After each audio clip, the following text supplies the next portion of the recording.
오늘 준비한 5번째 소식. 오늘 국회 법사위 현장의 모습입니다. 사진만 딱 봐도 뭔가 고성이 오갔을 것 같은 느낌이 들죠. 원래 법사위원장은 정청래 의원이었는데 당대표 후보로 출마를 하게 되면서 이춘석 민주당 의원이 법사위원장 자리에 앉아 있습니다. 오늘 있었던 여러 장면 중에 하나 준비했습니다.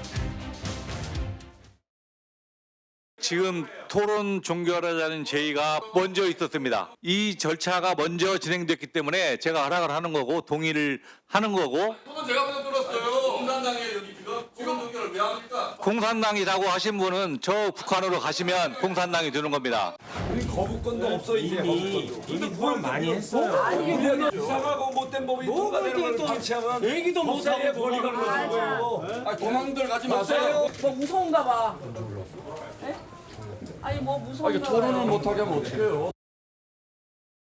예, 김규 대변인. 우린 거부권도 없어.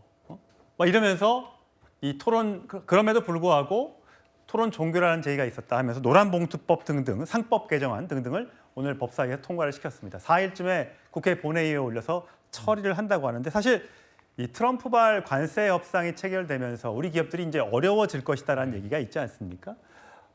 그럼에도 불구하고 어쨌든 상임위를 통과했으고 법사위 통과하는 건 뭐 당연한 수술 아니냐라고 민주당 의원들은 주장하는 반면에 너무 빠른 것 아니냐, 좀 늦춰도 되지 않느냐라는 국민의힘 주장 어떻게 들으셨어요? 저는 뭐 당연한 수순 아니냐, 뭐 필요하냐 그렇게 말씀하시는 민주당 의원분들한테 그렇다면 국회의원직을 내려놓으셔야죠. 본인은 야당 안 할 것 같습니까? 여당이든 야당이든 수기 과정을 거쳐서 통과시켜야 되는 거 아닙니까? 만약에 통과시킨다면. 노란봉투법 관련해 가지고 이재명 대통령께서 급하니까 많은 대기업 총수들을 미국으로 보냈습니다. 물론 직접 보내진 않았겠죠. 본인들의 의사도 있겠지만 사실상 이번에 대기업들의 어떤 도움을 받은 게 사실입니다. 그분들이 투자를 3,500억 달러 하는 거 아닙니까? 그런 측면에서 있는데 관세라는 측면에서 우리 대기업들은 굉장히 부담감을 갖고 있는데 국내에서는 또 세금, 법인세를 더 많이 내야 되고 노란봉투법을 쉽게 표현하자면 파업조장법 아닙니까? 그러면 우리는 일을 할 수가 없어요. 기업을 이끌어갈 수 없습니다. 일자리도 만들 수 없습니다. 이런 게 단순히 야당만의 시각이냐, 국민들의 시각도 있고 또 우리나라에 투자하고자 하는 유럽과 미국에 있는 기업들의 시각입니다. 그렇다면 이거는 정밀하게 봐야 되는 거잖아요. 그런데 토론하자고 하는데 그게 왜 필요하느냐. 그리고 우리가 먼저 국민의힘 쪽에서 손을 들었는데 먼저 종결을 하자고 했으니까 됐다. 국민의힘은 지금 거부권도 없습니다. 그냥 수적으로 다수기 때문에 민주당이 하는 방식으로 쭉 가는 거예요. 그렇다면 국회가 왜 필요합니까? 그래서 저는 내용적으로 따졌을 때도 굉장히 지금 문제가 많은데 그런 걸 떠나서 국회라는 법사위에서 이런 수기와 토론 과정을 이렇게 무시하는 여당 국회의원들 보면서 국회에 어떤 본질적인 있어야 될 어떤 이유가 뭐가 있나 그런 생각을 해봅니다. 야당은 이제 필리버스터를 예고한 상황입니다만 필리버스터도 한계가 있다는 얘기가 나오더군요. 일단 상장사 집중투표제 의무화, 감사위원 분리선출 확대가 골자인 상법 개정안도 통과를 했습니다. 오비일학일 수도 있습니다만 박성민 최고, 그동안 이재명 대통령이 주가 코스피 5천 시대를 열겠다라고 했었는데 오늘 주가가 많이 떨어졌습니다. 3% 넘게 급락을 했어요. 이게 관세가 통과돼서 협상을 잘했으니까 이제 우리 경제가 더 나아지겠지라고 했지만 환율은 막 1,400원을 뚫고 올라가고 주가는 떨어지고 이런 것들이 노란봉투법이라든지 또 국민들 그 증권거래세를 더 걷는 문제 이런 등등의 정책들이 발표된 이후에 오늘 주가가 떨어졌다라고 하면서 오늘 민주당의 전화가 엄청 빗발쳤다고 하던데요. 네, 뭐 아무래도 이제 뭐 주가가 떨어지는 상황이 발생을 하다 보니까 여러 가지 정치적으로 항의를 하는 시민들의 목소리가 좀 있었던 것 같은데요. 이제 다만 뭐 노란봉투법이라든지 방송 3법이라든지 지금 국회에서 통과되고 있는 법안들은 사실 그동안 내내 사실 통과할 필요성이 있었던 법안들이고 뭐 방송의 독립성을 보장하는 문제 그리고 노란봉투법 같은 경우에도 이 진짜 사장과 교섭할 수 있는 권한을 늘린다던가 그동안 어떤 굉장히 좁게 해석되었던 아니면 노동쟁의의 범위를 늘린다던가 이런 부분들이 이제 다 내용적으로 봤을 때 타당한 내용들이 담겨 있는 상황이기 때문에 이것과 무조건 결부시켜서 이것을 볼 수는 없는 상황이다. 그리고 주가에 대한 흐름 자체도 이 대통령실에서 누구보다 면밀하게 주시를 하면서 챙길 부분이기 때문에 조금만 기다려달라 이렇게 말씀을 드리고 싶습니다. 예. 오늘 이 장면뿐만 아니라 법사위원회에서는 이런 장면도 있었습니다.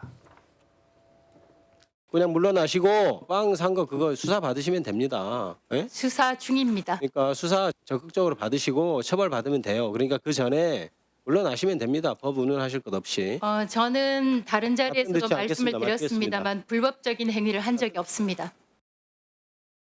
예, 연정현. 네. 그냥 물러나시고 빵 산 거 수사 받아라. 근데 지금 수사 중이고 결론이 안 났지 않느냐. 내 임기는 내년 8월까지다. 그러니까 민주당에서는 어쨌든 이진숙 방통위원장이 이번 이재명 정부와의 생각이 다르기 때문에 좀 스스로 물러나기를 바라는데 이진숙 위원장은 절대 그럴 생각이 없는 모양입니다. 그렇습니다. 그래서 이제 아마 오늘 이재명 대통령이 휴가를 간다고 일정을 발표했는데 예. 이진숙 위원장 휴가는 어떻게 허락해 주는지 모르겠습니다.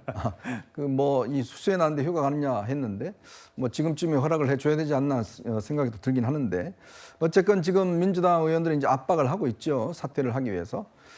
이게 그렇지만 이제 지금 방송 3법이 통과되면 자연스럽게 아마 이제 개편이 될 것 같습니다.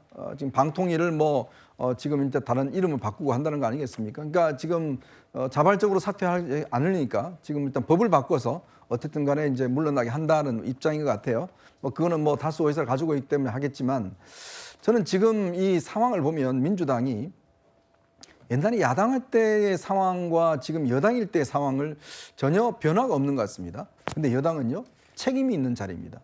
즉 야당일 때는 국정 운영에 대한 책임은 없지만 여당이 되면 국정 운영에 대한 책임을 가집니다.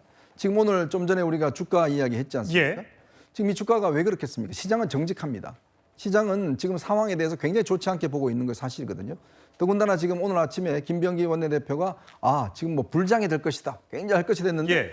확 떨어졌어요. 그러니까 바로 지금 조금 전에 입장을 바꾼 게 뭐냐면 지금 대주주에 대한 양도소득세 과세 대상 대주주를 50억에서 10억으로 내렸잖아요. 근데 그걸 다시 올리는 걸 검토하고 있다고 그래요. 그러니까 이게 뭐겠습니까? 그것도 모르고 지금 내렸겠어요?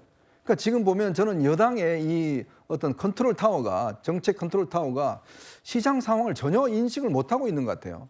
왜냐하면 노랑본투가 통과시키면 지금 EU나 지금 미국도 상공에서도 지적을 했지만 이래되면 이제 우리나라 투자 안 한다. 그 이야기를 거듭하고 있지 않습니까? 더군다나 지금 관세 때문에 지금 자동차 이 경쟁력이 떨어져 가고 있는 상황인데 이런 상황이 그렇지 않아도 우리나라가 민노총 파업하면 뭐 아무것도 안 되는데 그럼 파업하면 어떡하겠습니까? 자, 이런 상황들을 지금 여당이 책임 있게 문제를 좀 심사숙고해야 되는데 예전의 관습대로 그냥 밀어붙이는 거예요. 저는 그래서 지금 정말 여당의 이 컨트롤 타워가 정책 컨트롤 타워가 정말 중대하게 봐야 된다. 지금 이 시장의 흐름들은 이 관세성 타결됐는데 주가가 떨어졌어요. 그럼 뭐겠습니까? 지금의 이 여당이 하고 있는 걸 보면서 국민들은 불신하고 있다는 거 아니에요. 대한민국 증시에 투자할 필요 없다. 다 미국 가자. 자, 그런 거 아니겠습니까? 그런데 3천, 5천 할까요? 저는 이 문제는 지금 단순히 본인들이 하던 대로 이 강성 지지층이 요구하니까 해야 된다. 여기에 벗어나서 정말 국정 운영에 책임을 갖고 이 문제를 다시 한번 봐야 됩니다. 예, 서부대변인. 그러니까 민주당이 야당인 시절에 추진했던 어떤 입법들, 윤석열 정부의 거부권 등에 막혀서 처리하지 못했던 것들을 지금 이 정권 초기에 막 밀어붙이고 있어요. 근데 어쨌든 이제 거부권도 쓸 수 없는 국민의힘 입장에서는 상황이고 또 의석수도 많기 때문에 조금 더 노력하는 모습을 보여주고 토론을 통해서 충분히 늦춰서 통과시킬 수도 있는데 이렇게 빨리 하다 보면 반발도 살 수 있는 거고 또 실수도 나올 수 있는 거고 또 거기에 따라서 뭐 법안을 수정하거나 일부 정책을 바꿀 수도 있지만 이것도 정책이 너무 왔다 갔다 하는 거 아니야? 좋게 말하면 민심이나 기업들의 요구를 수용한다고 할 수 있지만 딱 정해서 실수 없게 해야 되는데 질러보고 아니네 말고 이렇게 되면 그 정책에 대한 신뢰성이 떨어질 수도 있으니까 국민은 그걸 지적하는 것 같아요. 네, 그렇죠. 그 일리 있는 지적인데 그 3년 전에 지적하신 거거든요. 그래서 3년 동안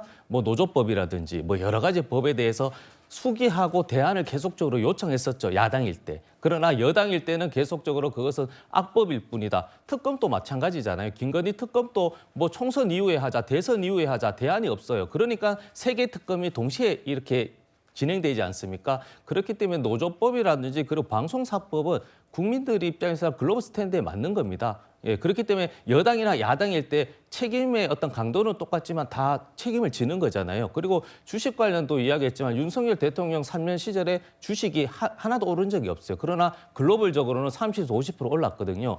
이재명 대통령 취임할 때 50일 동안 30%.